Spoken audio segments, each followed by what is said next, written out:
ফুল ফুটেছে কদম তলায় কে হাতি নাচছে ঘোড়া নাচছে সোনার মনির বিয়ে ফুটেছে ফুল ফুটেছে কদম তলায় কে হাতি নাচছে। কি রে মায়া মা, আচ্ছা কি রান্না করছিস শুনি?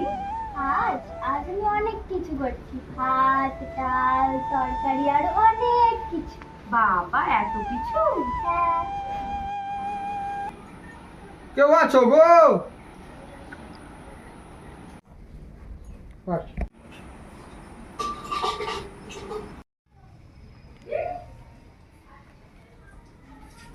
আল্লাহর নামে কিছু দেও।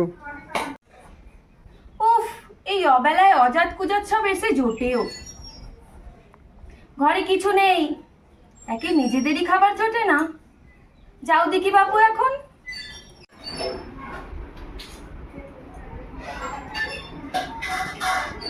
মরণ।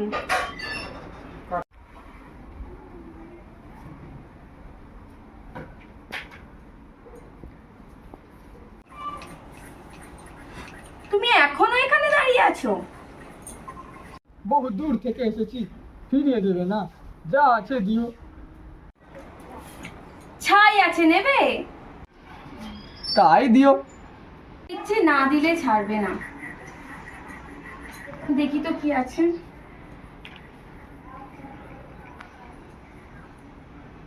সুবহানাল্লাহ।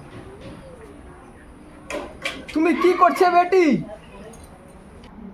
এই তো রান্না করছি, ভাত ডাল তরকারি আর অনেক কিছু। তুমি খাবে? হ্যাঁ খাবে। এসো এসো, আমার পাশে এসে বসো।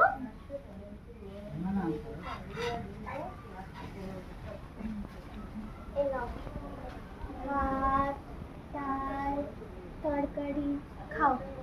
হ্যাঁ মায়া, আয় সরে আয় বলছি। আমি তোকে খেলতে দিচ্ছিলাম। কি ওকে মারছেন কেন? দিনে দুপুরে সবার সামনে জাত খোয়াবে, ওকে ছেড়ে দেবে? যা ঘরে যা। আর তোমাকেও বলি হারি, কি দরকার আছে বাপু দরদ দেখানোর? অজাত কুজাত হয়ে জাতের ঠিক নেই। আমার মাযহাব আলাদা আছে, তাতে কি আমার গুনাহ আছে? নয়তো কি আমার দোষ? জাত ধর্মের ঠিক নেই, চলে আসে সব ভর দুপুরে। জাত ধর্ম বিদ্যা বিনয় সম্পন্ন ব্রাহ্মণ্যে হস্তিনী শুনিচৈব সপকেচ পণ্ডিতা সমদর্শন।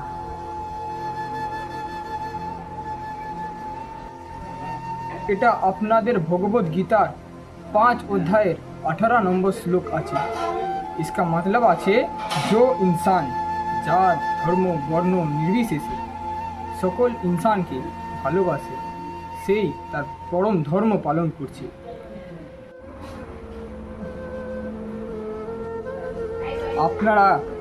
আপনারা ধর্ম নিয়ে কথা বলেন, কিন্তু আপনারা তো ধর্মের মানেই জানেন না। যাই, আমি চলি। খুদা হাফিজ। আপনি মনে হয় আল্লাহর আশীর্বাদও নেবেন না। ঠিক আছে, আপনার ঈশ্বর আপনাকে ভালো রাখুক। চলি। তুমি ভিক্ষাটা নেবেন না? ভিক্ষা তো নিতে আসিনি, শিক্ষা দিতে এসেছিলাম।